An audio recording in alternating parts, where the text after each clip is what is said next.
Hi guys! So for today's video, plantita naman na tayo. So akong ilimpihan ng spider plant na pwerte na niyang dakua. See, nara siya sa sulod sa balay. So he's really growing. Tapos daghan na ka siyang mga babies. So kung gihimo sa iyang mga babies is ginakat ni nako siya. And then ako mo na siyang ginabutang sa small na garapon like this. Ninabutangan ako siya water para pag muda ko siya, ako na din siyang ibalhin sa soil. So like this, nana siya mga gipambalhin ako siya sa mga soil.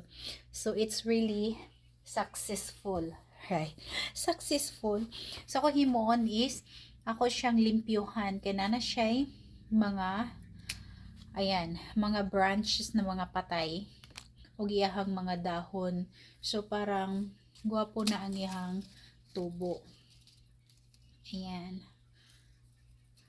So bugnaw, although guys nga nahi-hater dire sa sulod, so bugnaw gihapon siya. So mo siguro ng reason na ang uban is nag-dry ng iyang mga ends. Or siguro it's because 1 year na siya. 1 year na ni siya guys sa sulod. So kaya siguro daghan na sad siya og mga patay nga dahon. Ayan. So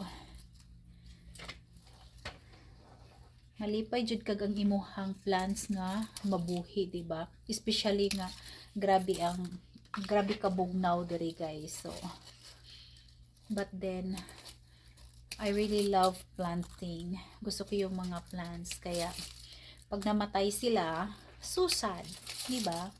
Ayan, ang dami na nilang patay na mga dahon. Maski sige kamatian og mga tanong guys, dili gihapon ko matagam, magsige lang gihapon ko og palit, then keep on replanting. Kaya pag nabuhian ko tanom na maabot siya mga 1 year, so achievement na kay na para sa kuha. Kay dili ko green thumb, pero trying my best, 'di ba? Ayun, nabali siya. Nabali ang sanga, joke, nabali iyang dahon. Ayan. So ayan, susad na ako silang putlon ang mga uban nga mga dahon, pero nag-dry naman good or na ang iyahang mga tumoy kagaya nito diba? So nag-yellowish na siya. So kailangan ako siyang tanggalon para nga dili matakdan ang uban. Ayan. So ayan. So diba makalingaw? Isa ni siya sa vitamin sa mata. Diba? Maski unsa ka busy, pero pagdating sa tanom, ayan, mawala gyud maka-relieve sa imuhang stress. Ay, okay.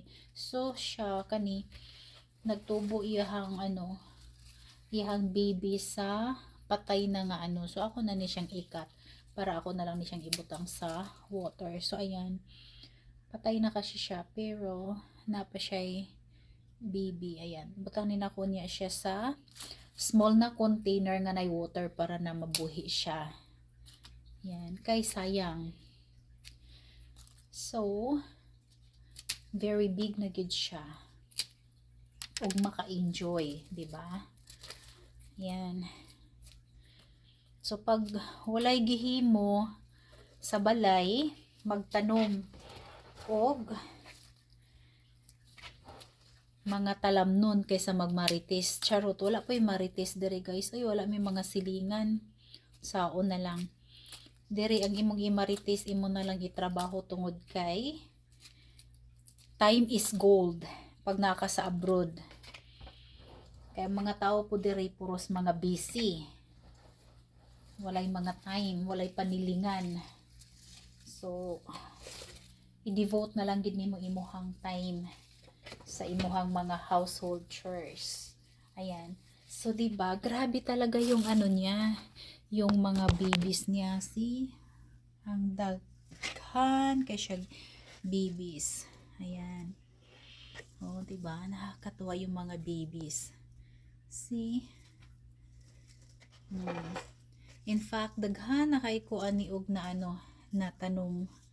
So daghan na kay kuog na pa tawag noon na replanting ba.